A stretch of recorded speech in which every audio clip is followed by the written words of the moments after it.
वहीं आज आपको विशेष रूप से इसलिए आमंत्रित किया है,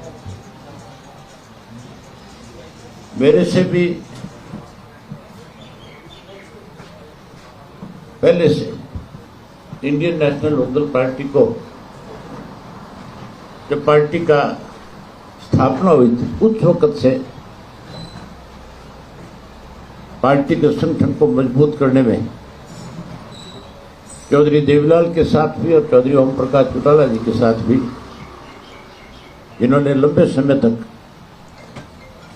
संगठन को मजबूत बनाने में अपनी जिम्मेवारी निभाई,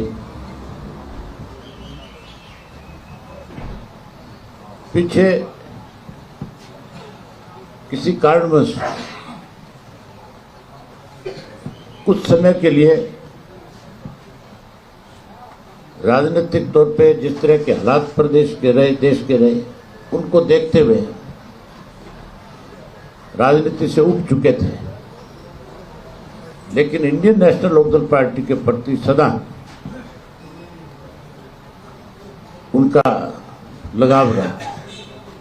हमेशा पार्टी को जब भी मेरी मुलाकात हुई, चौटाला साहब की माजरा जी से मुलाकात हुई, उन्होंने खुल करके कहा कि मेरी इच्छा है कि पार्टी फिर शिखर पे पहुंचे। आज फिर सक्रिय रूप से पार्टी की जिम्मेवारी, पार्टी को संभालने के लिए आज फिर हमें आशीर्वाद देने के लिए आए हैं। हम सब इनका बहुत स्वागत करते हैं, अभिनंदन करते हैं। और वहीं चौटाला साहब से कल मेरी मुलाकात हुई, उससे पहले हम सब संगठन के साथियों ने आपस में बैठकर के विचार विमर्श किया।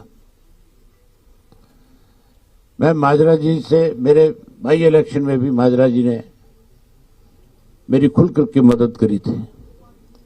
चौधरी देवीलाल जी की जयंती के ऊपर भी हमने जब इनको इनवाइट किया तो ना केवल ये आए बल्कि कैथल की रैली की सारी देख-रेख इनकी निगाह में हुई थी। और हम सब साथियों ने जब बैठ कर के आपस में विचार विमर्श किया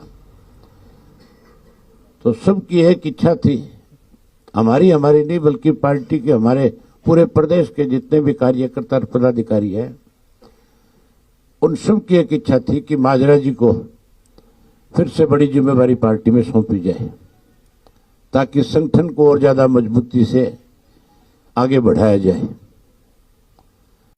आज सबने एक फैसला लिया है और फैसले से चौटाला साहब को हमने अवगत कराया। उनकी भी जाती इच्छा थी कि पार्टी के प्रदेश की कमान अब माजरा जी को सौंपी जाए। आज जहां हम इनका स्वागत करते हैं, अभिनंदन करते हैं, वहीं हम सब इनके नेतृत्व में पार्टी के संगठन को मजबूत करने के लिए काम करेंगे। बाकी सारी बातें तो माजरा जी सब हम आपसे कहेंगे। मैं ये नहीं कहूंगा कि कोई इनकी घर वापसी है कि आज ये पार्टी में नए सिरे से शामिल हुए। ये हमेशा पार्टी के साथ रहे। थोड़े दिन निष्क्रिय हो गए थे, अब फिर बहुत सक्रिय होकर के काम करेंगे। अब फिर से इस सारी बात को अच्छे ढंग से निभाएंगे। बाकी बातें तो आप माजरा जी से करो। आप सभी का स्वागत है। जमाना चौधरी देवीलाल का था और न्याय युद्ध था, राजीव लोंगोवाल समझौता हुआ, उसके खिलाफ भी सक्रिय भूमिका निभाई। चौधरी देवीलाल 1982 में बहुमत लेकर के आए और उनकी सरकार नहीं बनने दी। तब भी एक बड़ा झटका था।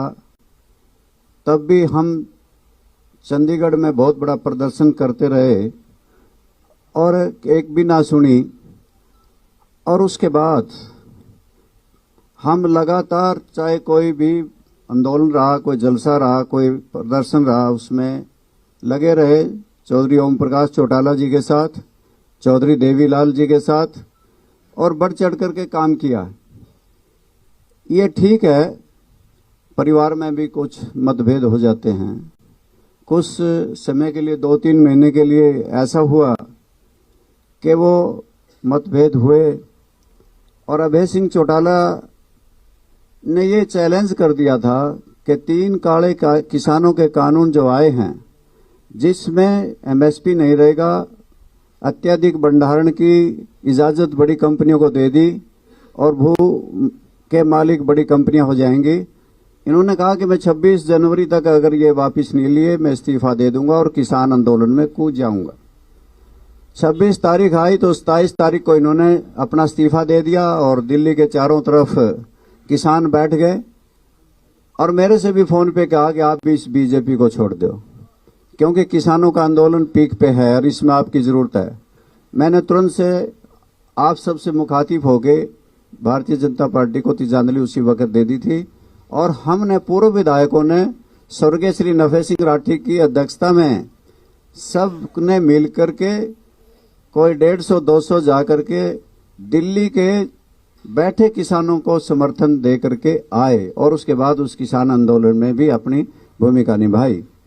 साथियों, आज कुछ ऐसे बातें हैं कि सरकार के कुछ दावे इस प्रकार के हैं, हमारी पारदर्शी सरकार है, 32 से 42 पेपर बेच दिए जाते हैं और फिर ये कह देते हैं कि हमारी सरकार पारदर्शी है, 235 कोऑपरेटिव बैंक में लगा दिए जाते हैं बुला बुला के घर से, और हमारे वहां के विधायक पर्चा दर्ज कराते हैं पुंडरीके के मेरे बेटे से पैसे ले लिए, जिसका समर्थन भी भारतीय जनता पार्टी को है।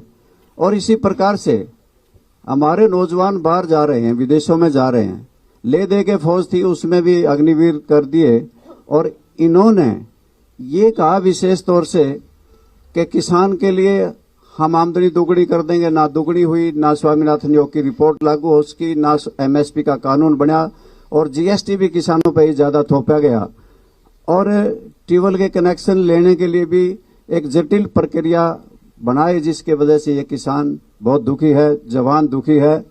और सरकार कहती है हम पारदर्शी हैं।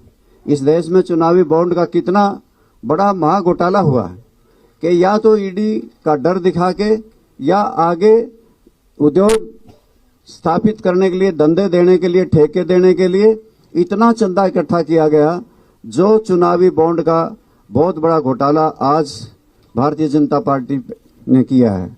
और हर जिले में 5 सितारा दफ्तर बने, वो कहां से बने? ये बातें जो लगती हैं कि कहते हैं कि हम 400 पार करेंगे, इसका मतलब तुमने ईवीएम मशीन को पहले से सेट किया हुआ है। आज किस प्रकार से कि इनके ऊपर भी प्रश्न चिन्ह लग रहा है कि वीवीपैट के मामले में तो ये खामोश हैं, परंतु इसकी पैरवी जरूर करते हैं कि 400 पार करेंगे। या हरियाणा में भी दावा किया था कि 75 पार करेंगे, 50 हारे थे, 40 जीते थे। इन परिस्थितियों को मद्देनजर रखते हुए कि हरियाणा प्रदेश में कोई व्यवस्था नहीं बदली, ना तो एसवाईएल का पानी आज क्या, एसवाईएल का प्रस्ताव सबसे पहले सारे समझौते रद्द करने वाली पार्टी कांग्रेस है। और इसी प्रकार से एक पार्टी और हमारे हरियाणा प्रदेश में आई, उनकी आप पार्टी की गवर्नमेंट पंजाब में बनी। उन्होंने पंजाब की विधानसभा में पहला रेजोल्यूशन ये पास किया कि हम एसवाईएल का पानी हरियाणा को नहीं दे सकते, जो भगवत मान की सरकार बनी है। और इसी प्रकार हमारे हरियाणा में जहां एसवाईएल सूखी है, वहीं पे हांसी बुटाना नहर भी सूखी पड़ी है। और ये लोग कहते हैं कि हमने एक समझौता, जमुना जल समझौता 1994 में हुआ था, ये कहते हैं कि हमने राजस्थान को पानी जमुना का देने का समझौता भारतीय जनता पार्टी की सरकार ने किया।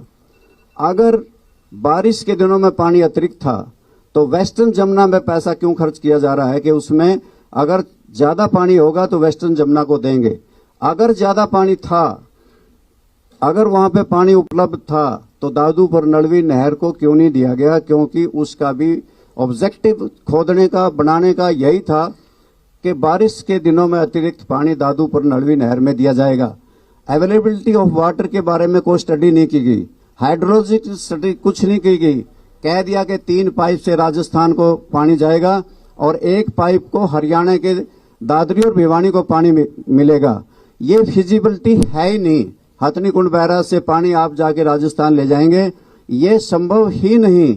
ओखला से पहले पानी मिलता है राजस्थान को, वहीं से दिया जाना चाहिए और हरियाणा वर्षों से इसका विरोध करता रहा है। आज भी हरियाणा के लोग तो विरोध करते हैं, परंतु मुख्यमंत्री, भूतपूर्व मुख्यमंत्री ने, मनोहर लाल जी ने इस पे दस्तखत कर दिए। ये हरियाणा प्रदेश के लोगों के साथ खिलवाड़ है और हरियाणा की प्यासी जमीन को पानी की जरूरत है और वो राजस्थान को देना चाहते हैं।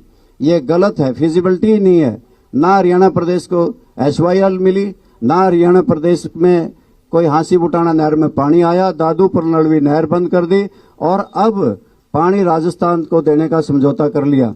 ना हरियाणा की राजधानी बन सकी, ना अलग से हाईकोर्ट बन सका, कोई व्यवस्था बदली नहीं, बल्कि अनेकों प्रॉब्लम खड़ी कर दी। परिवार पहचान पत्र की खड़ी कर दी, मेरी फसल मेरा ब्यौरा की खड़ी कर दी कि फसल किसी की, ब्यौरा किसी का, और अनेकों घपले और घोटाले हरियाणा प्रदेश में, चाहे शराब घोटाला है, धान घोटाला है, चाहे रजिस्ट्री घोटाला है, पेपर लीक घोटाला है, और अभी अभी सहकारिता विभाग का ICDP का 100 करोड़ का घोटाला है। ये घोटालेबाजों की सरकार है। जहां हरियाणा प्रदेश में अनेकों घोटाले हो रहे हैं, वहीं देश के अंदर भी बहुत बड़ा ये चुनावी बॉन्ड का घोटाला है। ऐसे मौके में मुझे चौधरी अभय सिंह आए और मेरे से कहने लगे, और चौधरी ओम प्रकाश चौटाला भी कई बार मेरे पास भी आए, मैं उनको मिलने भी गया। आदर भाव उनका दिल में यूं का यूं सजोए रखा, और जब भी मिलता तो मुझे यही कहते थे कि आओ रामपाल, तेरा तो घर यही है, मेरा कोई जाना नहीं, मेरा कोई आना नहीं, मेरा तो घर है। और मैं इस मौके पे मैंने सोचा कि कुरुक्षेत्र लोकसभा से चुनाव अभय सिंह चौटाला लड़ रहे हैं।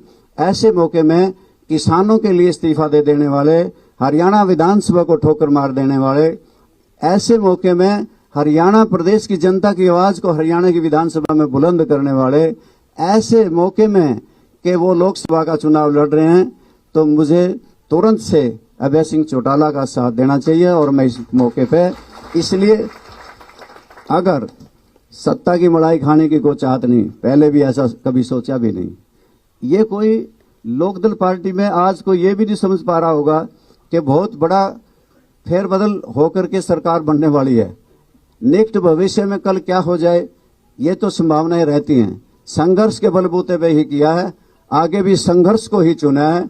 आज केवल अभय सिंह चौटाला और चौधरी ओम प्रकाश चौटाला के नेतृत्व में संघर्ष करने आए हैं, लड़ाई लड़ने आए हैं और जनता की आवाज को बुलंद करने आए हैं। धन्यवाद।